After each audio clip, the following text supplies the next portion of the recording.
Hello, nuclear enthusiasts. I am Leonidas. This is Nucleares. And guess what today is? Yes, actually, today is April 26th, the anniversary of Chernobyl. How fitting that we would have patch 183 released. Oh man, how's that for a depressing opening? Talk about melancholy. Who invited this guy to the party? Jeez. Anyway, here's your patch notes. Are you excited? I'm excited. Haven't seen them yet. Haven't read them yet. We're going to do it live, and we're going to do it on screen. The right way, without, or the easy way, without me having to post them up here. So, let's take a look. We're going to go through them together. I have not read through these. Okay. Fixed a bug that caused the player to freeze in midair. Although, also, let me say that I am really looking forward to these, because there are some patches that have been absolutely plaguing me and driving me nuts. Let's see if they get fixed. Freeze in midair when the Alt key was pressed immediately after jumping. Oh, I wish I'd known about that. That's pretty self-explanatory. Fixed a bug that allowed the power demand progression option to be changed while the game was active. What? Oh, no.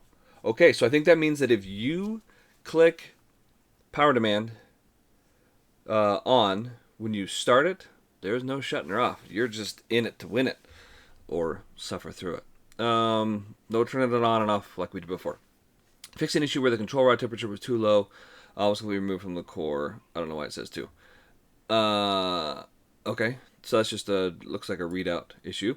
Fixed low contrast on some labels inside the containment building when the game had that. Oh, that was for some people with their graphic settings, or like the was it the solar effect or whatever.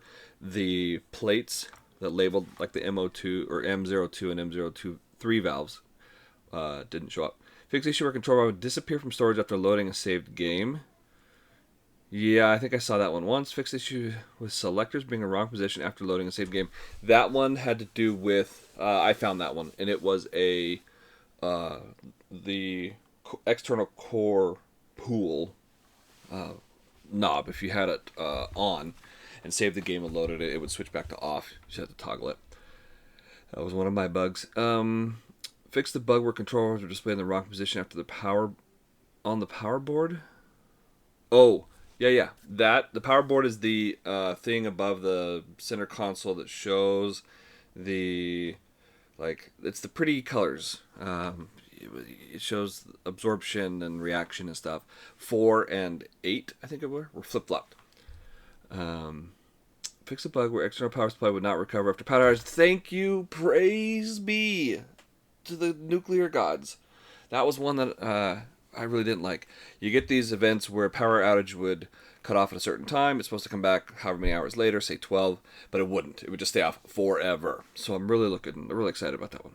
Fix issue where items could not be grabbed from shelves after loading saved progress. Didn't experience that one, but that's self-explanatory. Fixed an issue with the doors of the resistance banks and battery racks, which could be opened from any distance. Oh yeah, that one was cool. So the resistor bank, you could stand in the condenser room, way at the back, 50 meters away. Click it and it would open. There was another one too that could do it. I think the crane. Fixed an issue with the battery rack door, which was difficult to close once open. Oh, that was mine. The battery doors, when you open them, you can't just click in the middle of them to open them. You have to click on the edge. And up on the crane, that kind of made it tough because it seemed like the spot was even smaller. So once it was open, you had to jump on the rail and shimmy past to get it closed. Excessive loud water splash when AO gets in the water. Yep, saw that a couple times. That was a jump scare. Fix the bug that caused the wrong pump to be removed when selling. Yeah, this is the old curse, the D1 pump. When you sold the A1 pump or the C1 pump, D1, the condenser pump, would just vanish. Scooty douche. Fix the temperature calculation inside evaporator when there is very high pressure.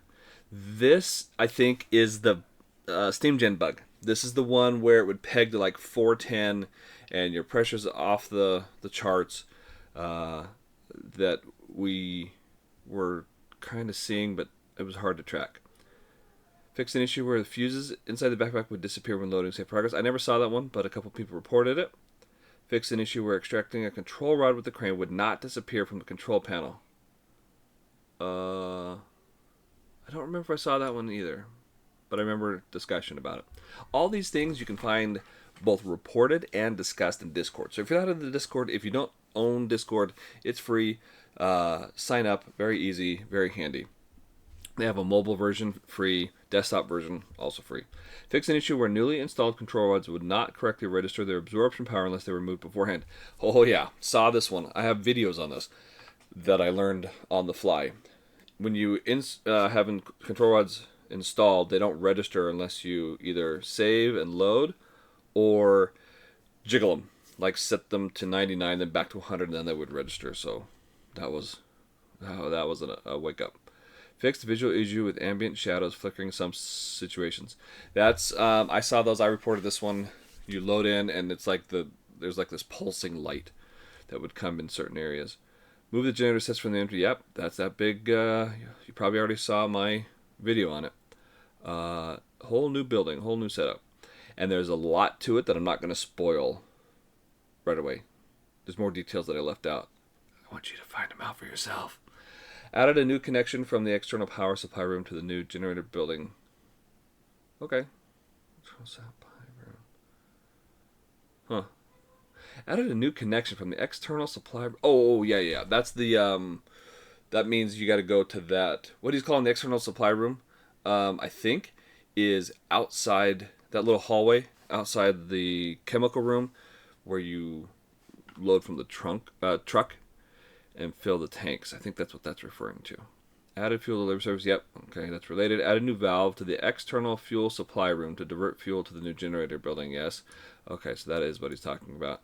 Added a new valve status panel to the external fuel supply room. Yep, we saw that one if you looked at my other video. Increased to 30%, the limit on amount of fissile material remaining in a fuel block for extraction.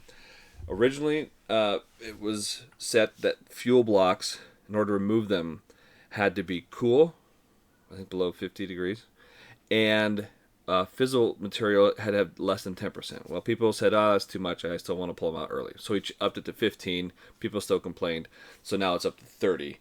I'm sure people will still complain, because they just want to pull fuel out, half a day after inserting it for whatever reason. But that's what that comes from. Improved advanced ambient reflection shader. Sounds like graphics mumbo jumbo that I don't know anything about because I'm not a techie guy. So there you go. We'll do another. Well, there's not a ton of features. I will do a more in-depth dive maybe on the generator set.